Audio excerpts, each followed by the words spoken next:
Conseil départemental, messieurs les préfets, mesdames et messieurs les élus, mesdames et messieurs, chers amis.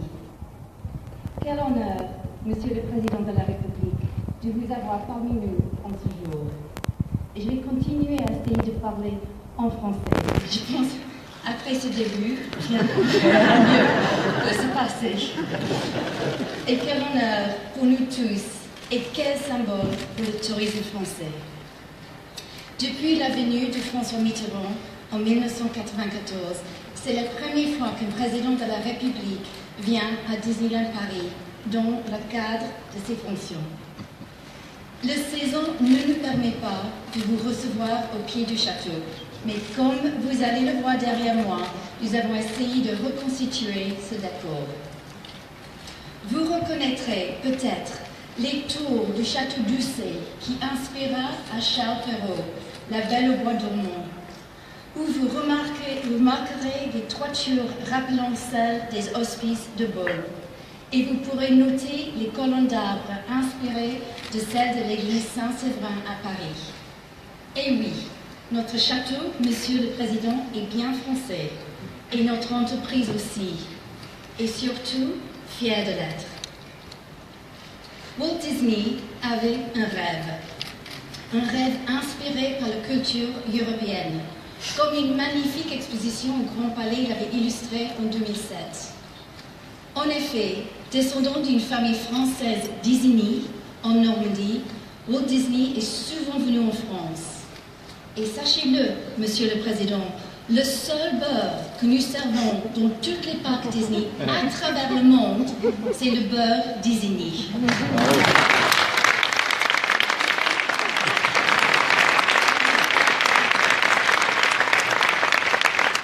Les illustrations de Gustave Doré, de Béatrix Potter et d'Honoré Daumier ont inspiré les dessins animés de Disney. Grand admirateur de la France, il aurait été, j'en suis sûre, fier de ce parc ici à Paris. Il y a 30 ans, nous avons signé une convention unique qui associe Disney à l'action publique pour développer notre territoire et renforcer le tourisme en France. Je tiens à remercier pour leur présence aujourd'hui les artisans de cette convention sans qui rien n'aurait été possible. J'ai aussi une pensée particulière pour le président Jacques Chirac, qui l'a signé en 1987, pour le Premier ministre d'alors, M. Laurent Fabius, qui conduisit les négociations et signa la première lettre d'intention en 1984, et pour Mme Edith Cresson, qui nous fait l'honneur d'être parmi nous aujourd'hui.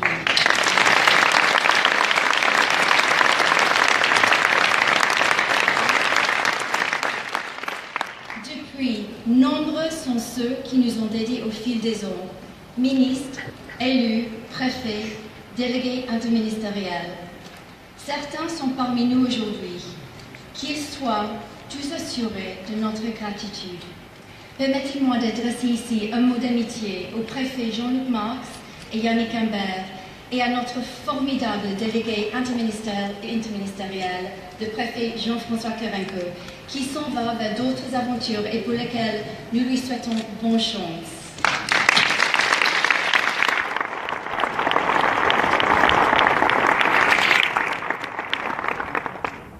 En 30 ans, 2 parcs Athènes sont sortis de terre, mais aussi plus de 8500 chambres d'hôtel, 2 centres de congrès, un golf, le centre Disney Village, 115 restaurants et boutiques.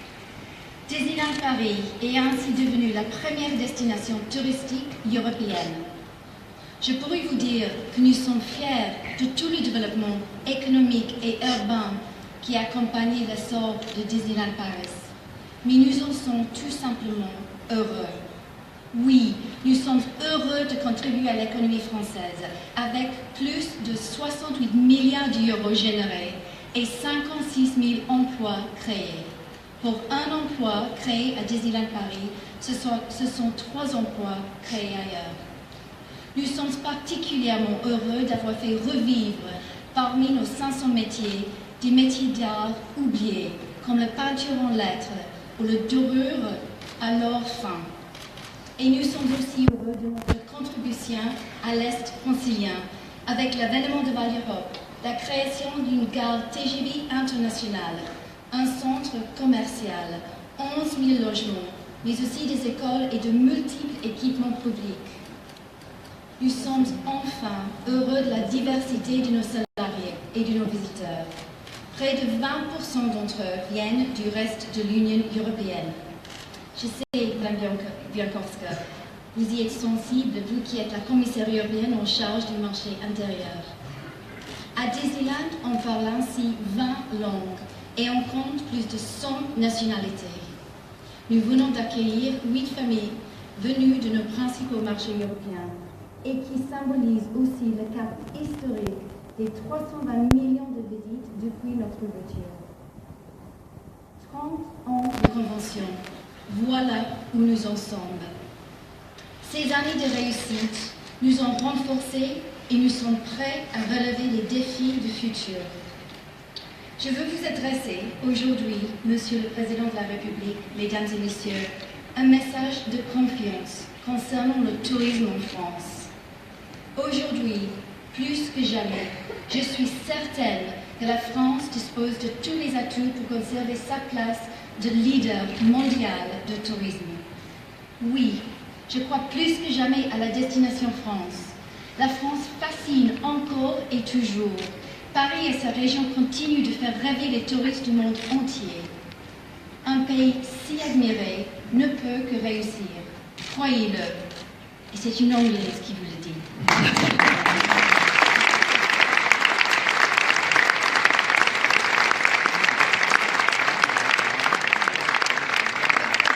Aujourd'hui, Monsieur le Président, est forte. Et ce, au moment aussi où The Walt Disney Company réaffirme son engagement en France et son soutien indéfectible au succès de notre pays et de notre entreprise. Dès mon arrivée, j'ai souhaité rencontrer les autorités chargées du tourisme. Et votre présence ici, Mesdames et Messieurs, témoigne de notre travail commun pour promouvoir la destination Paris, les destinations Île-de-France et la destination France.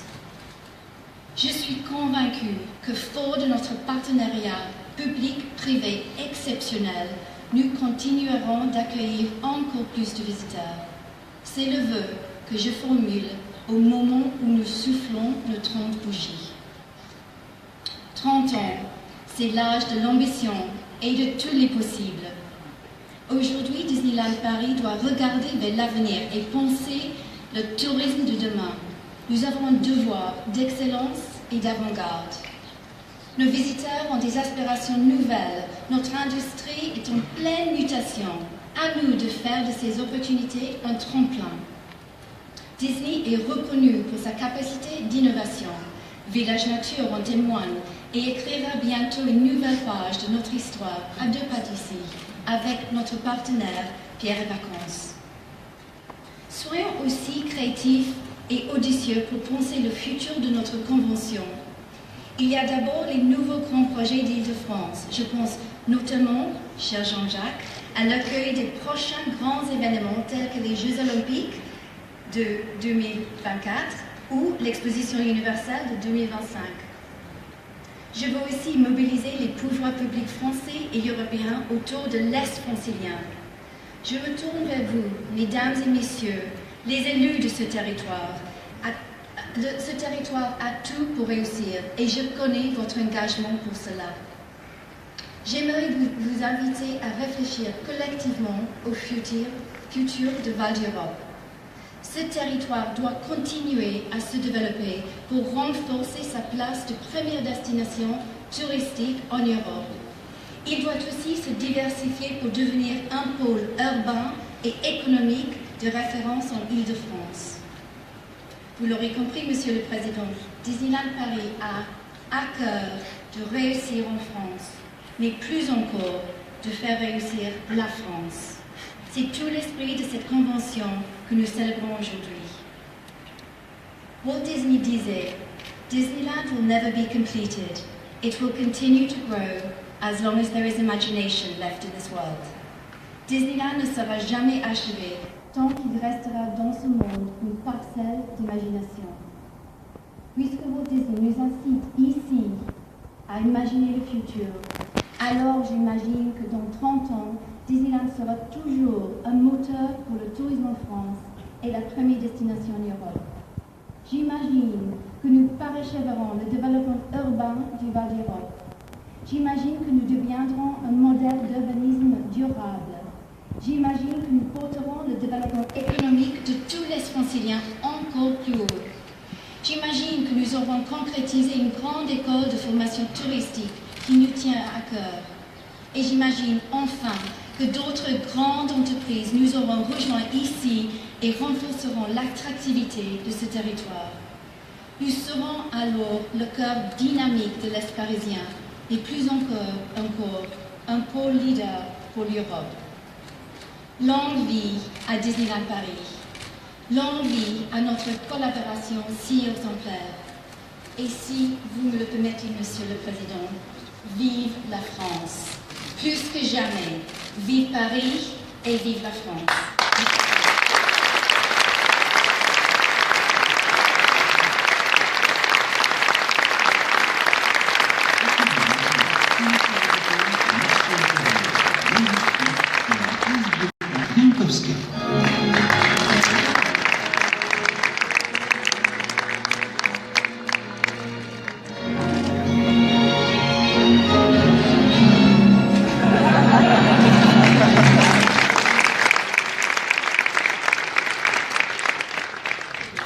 Monsieur le Président, dear Euro Disneyland President, first I want to really apologize. I will speak English. Sorry for this.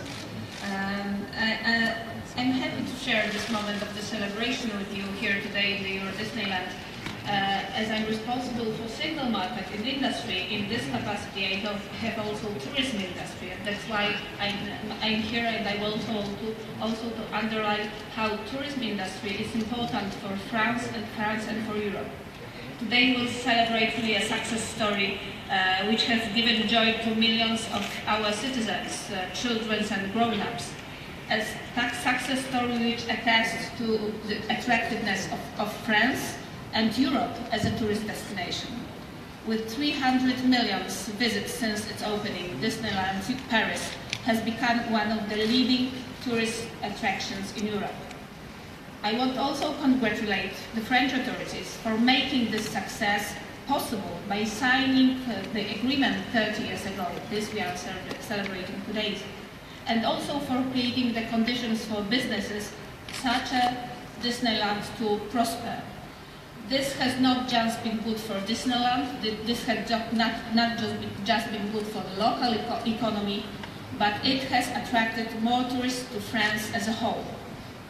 Disneyland Paris has directly supported, as we've heard before, over 55,000 jobs per year and generated 68 billion euros in tourism-related revenues over the last 25 years. These are massive numbers. We have to celebrate also this. And of course, this is a part of the wider and continued success of tourism in Europe. Last year, we saw in Europe 21 million additional international tourist arrivals in the EU, reaching a grand total of 500 million tourists. This really proves that tourism is a sector which can and does contribute to our top priority in the Commission, but also in our national government, jobs and growth. Tourism in Europe is really doing well, but we should, of course, not take this for granted. We all know that Disneyland and the sector as a whole face a number of challenges in the coming years. Of course, first, the emergence of new business models, then changing consumer behaviors, then, of course, increased competition from the third emerging destination, in particular from Asia. But of course, I think these are challenges, but we also have to treat them as opportunities. Disneyland and the wider tourism industry will need to be just as innovative and adaptive as during these 25 years, and of course in the next 25 years to come. And we will need to continue to work together to keep Europe's leading position in the global tourism market. Next year, I want also to mention this before concluding, will be important year for tourism in Europe. The Commission will celebrate the EU-China Tourism Year. This initiative will represent really a great opportunity to attract even more tourism to Europe. I know that you here in Disneyland, Paris and in France will want to make the most of it. But I think for now it is time to celebrate. So congratulations once again, and I wish you the very best of luck in the coming years. Thank you very much.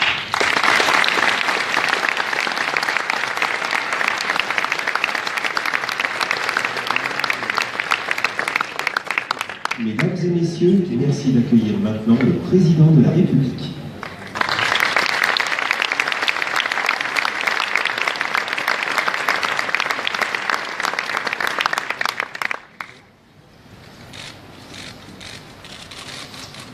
Bien, cher Catherine Powell, vous avez même créé une attraction supplémentaire dans le parc Disney et nous avons été surpris, comme vous nous l'aviez d'ailleurs laissé espérer.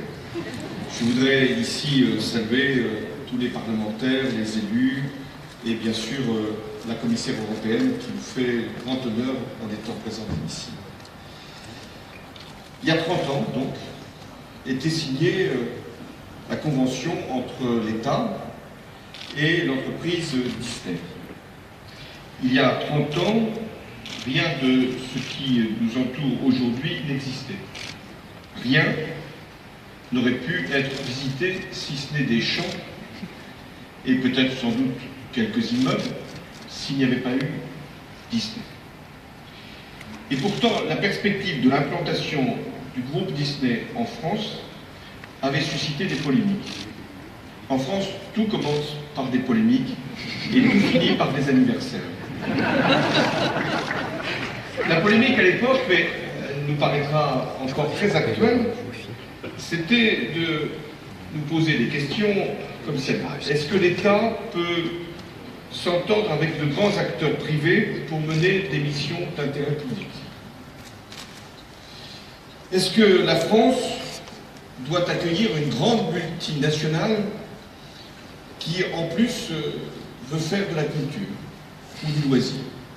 Est-ce qu'il n'y a pas un risque pour l'identité française que d'accueillir sur notre sol les représentants les plus emblématiques de l'entertainment, du loisir américain? Eh bien, face à ces doutes, à ces interrogations, des responsables politiques ont pris, avec beaucoup d'audace et de courage, des décisions qui, aujourd'hui, expliquent que nous sommes réunis. Jacques Chirac, Laurent Fabius d'abord puisqu'il était Premier ministre, ensuite Jacques Chirac comme Premier ministre, à partir de 1986, et Édith Cresson. Et je voudrais ici vraiment les saluer, parce qu'ils ont permis que se noue un partenariat public-privé. Ils ont compris que le compromis pouvait être fructueux, que le développement de Disney en Europe rencontrait le bien commun et que le territoire francilien pouvait s'en trouver modifié. Sans doute ne savait-il pas que Walt Disney était en définitive français. Je l'ai compris en vous écoutant. Enfin, d'origine française. Mais nous, les Français, nous pensons toujours que tous les Américains sont d'origine française, sauf quelques-uns. Mais nous pensons aussi que tout ce qui est ici représenté, vous nous l'avez d'ailleurs confié, est l'exacte réplique des châteaux que nous avons dans notre pays. Et puis, la France est toujours le château de la Belle au Bois d'Ambre. Certains voudraient même la réveiller. Patience. Il faut savoir la conquérir. Et il faut savoir la mériter. Et donc, nous avons réussi, à travers les années, à créer cette relation de confiance entre l'État et un grand acteur privé comme Disney. Il y a eu aussi le concours des collectivités locales, et je veux ici aussi les saluer, qui ont contribué largement au développement de Marne-la-Vallée. Et puis, il y a aujourd'hui le Val d'Europe, qui est le seul complexe de parcs d'attractions Disney en Europe et qui accueille une gare TGV internationale, des milliers de logements, des chambres d'hôtel, des équipements publics, des centres de congrès, des dizaines de restaurants, des boutiques, 30 000 habitants, contre 5 000 il y a 25 ans. 90% des investissements ont été réalisés par Disney. C'est quand même un bon compromis qui a été réalisé à cette époque. Et ça représente 8 milliards d'euros. Et chaque euro d'investissement public a été multiplié par 11 en termes d'investissement privé. Donc je veux ici remercier chaleureusement l'entreprise que vous représentez, madame, parce qu'elle nous a permis d'avoir en France le premier parc européen d'attractions. C'était aussi une très bonne conclusion pour le tourisme et pour le développement de la France, puisqu'il y a chaque année 14 millions de visiteurs sur les deux parcs, un riche tissu économique qui s'est créé autour. Et là encore, par rapport à tous ceux qui nous disent qu'il faut se replier sur nous-mêmes, qu'il faut parfois craindre un investissement étranger en France, je rappellerai que 80% des achats ici sont français, qu'il y a 15 000 salariés, et je veux ici aussi les remercier pour leur talent et pour leur activité, et que le parc a lui-même créé plus de 50 000 emplois directs et indirects, qu'il y a 8 000 recrutements par an ici, et que c'est un investissement massif que vous consentez pour la formation professionnelle, et j'ai encore eu l'occasion de m'en rendre compte à travers les actions que vous menez. J'ai aussi relevé ce chiffre. Vous représentez plus de 6% des recettes touristiques de la France. C'est donc considérable comme présence sur notre territoire. Disneyland, c'est également l'image de l'Île-de-France et de Paris, puisque la moitié des visiteurs étrangers qui viennent ici à Euro Disney vont également à Paris et vont visiter Paris. Et donc vous contribuez aussi à l'attractivité de notre capitale. Disney, c'est une porte d'entrée en France. Et votre marque bénéficie à tout notre pays. Vous avez aussi compris quelle était la vocation de la France. La France, c'est un pays ouvert. C'est un pays qui accueille. C'est un pays qui pense qu'il peut s'enrichir du talent des autres. C'est un pays qui ne craint rien, ni pour son identité, ni pour son avenir. Et qui pense depuis longtemps que le tourisme est une activité essentielle. Non pas qu'elle se substituerait à d'autres, non pas que notre vocation serait d'être un parc d'attractions. Il y en a qui pensent encore ça. Peut-être dans des pays étrangers, à peine, parfois même en France, qui nous disent que le destin de la France serait d'être un très grand parc d'attractions. C'est qu'ils ne sont jamais venus dans un parc d'attractions. C'est qu'ils n'ont pas compris qu'autour d'un parc d'attractions, il y avait plein d'autres activités économiques. Vous aviez plein de métiers qui vivaient et qui travaillaient à travers ce grand parc d'attractions. Et que nous avons même des industries culturelles qui peuvent s'ajouter à l'industrie touristique. Et donc, nous sommes fiers d'être la première destination touristique au monde. Et nous le sommes depuis les années 80.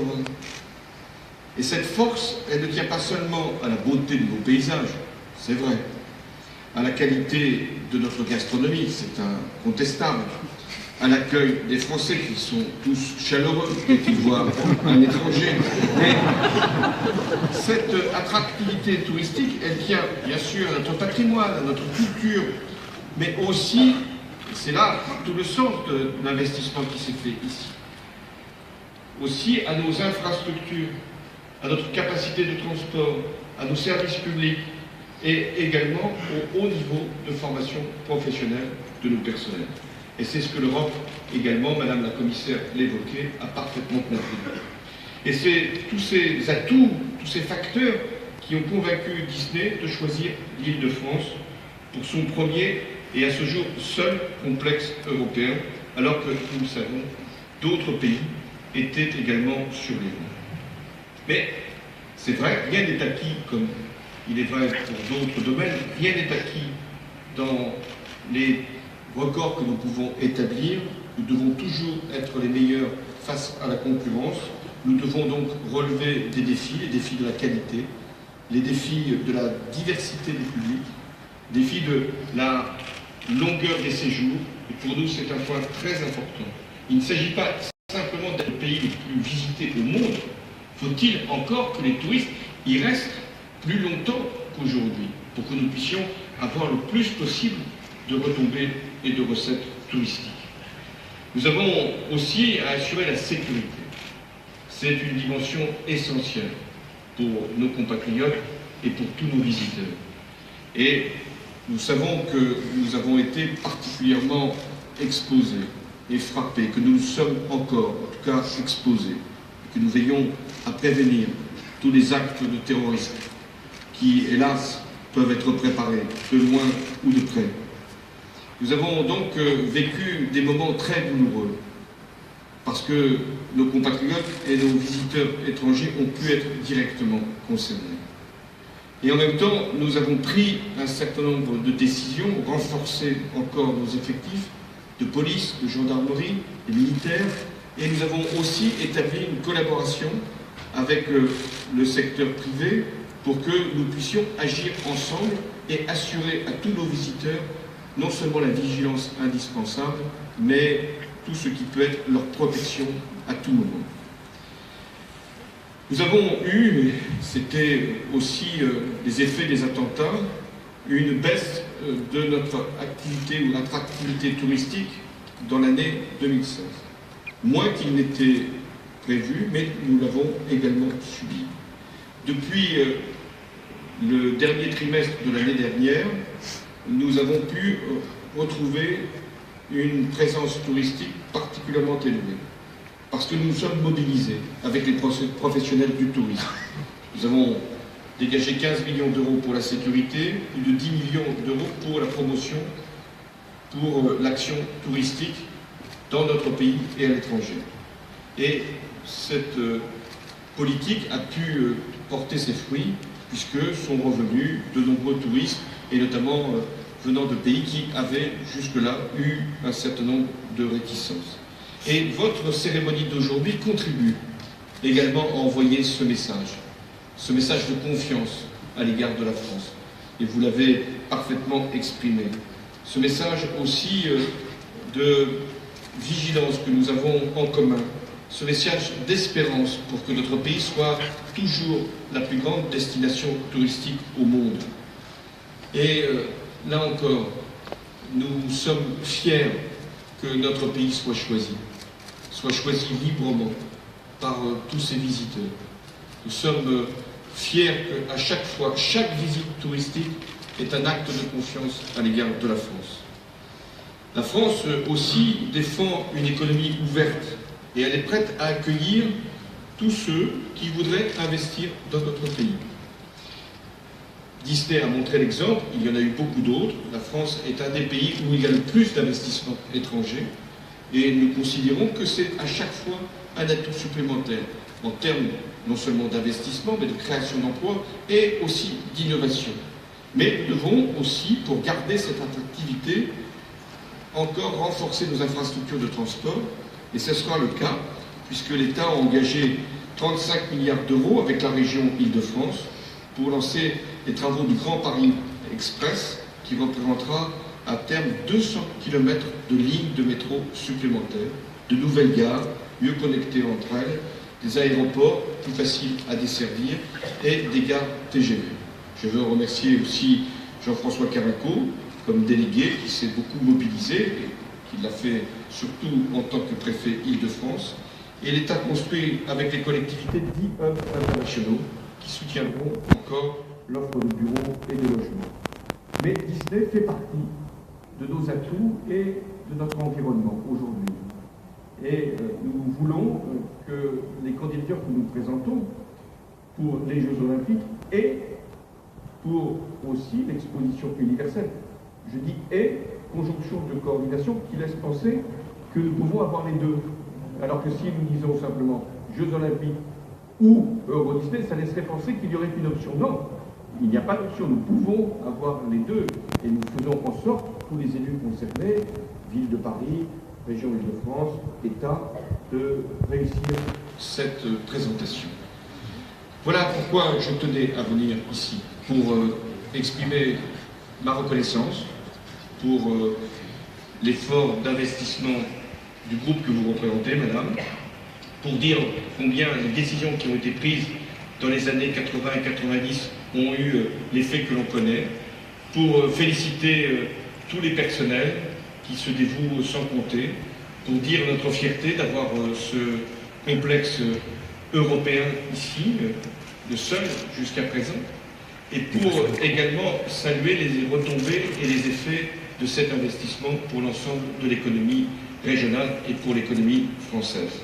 Et pour surtout envoyer ce message au monde entier que la France est aimée. Elle est aimée, non pas simplement par une Britannique, mais elle est aimée par la plupart des Britanniques. Elle est aimée par les Américains. Enfin, la plupart des Américains.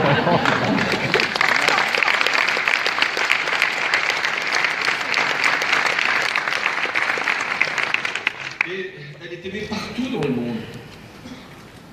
Je me pose souvent cette question, pourquoi? Quand on est aimé, on ne devrait pas poser cette question, pourquoi? Mais il faut à chaque fois, néanmoins, se rassurer. Pourquoi est-on à ce point aimé? Parce que nous avons hérité d'un grand pays, d'un pays qui a porté une culture, une langue, une histoire, parce que nous avons cette qualité de vie, cet esprit de liberté, ce sens de l'initiative, cette créativité, enfin nous le pensons, et les autres nous croient. Et puis nous avons cette capacité aussi d'ouverture, de compréhension de toutes les cultures du monde. Il n'y a pas une culture, il y a des cultures qui s'enrichissent et qui s'ajoutent les unes les autres et qui font que notre culture, la culture française, est une culture qui est toujours en mouvement. Et en plus, nous avons une conception universelle de la présence de la France, parce que nous portons des valeurs universelles, de liberté, de justice, de dignité, d'égalité, des femmes et des hommes. Et c'est d'ailleurs parce que nous portons ces valeurs universelles que nous sommes, plus que d'autres, ciblés et attaqués, même si nous savons résister à ces menaces et nous savons les conjurer. Alors un anniversaire, un 30e anniversaire, c'est l'occasion d'une vérification, de savoir si nous nous aimons encore. Eh bien, vous l'avez dit, madame, nous nous aimons, enfin, nous les Français, quelquefois, nous en doutons, mais nous nous aimons parce que nous considérons que ce que vous avez fait mérite cette reconnaissance.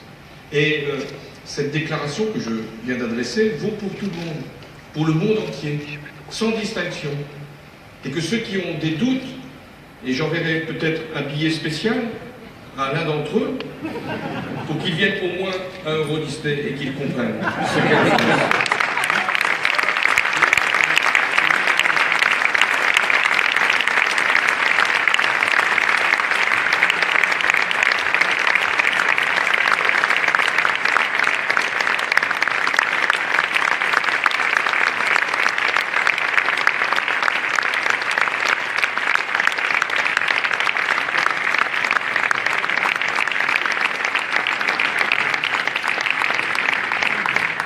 Mesdames et messieurs, nous vous remercions d'être venus assister à cette cérémonie des 30 ans de la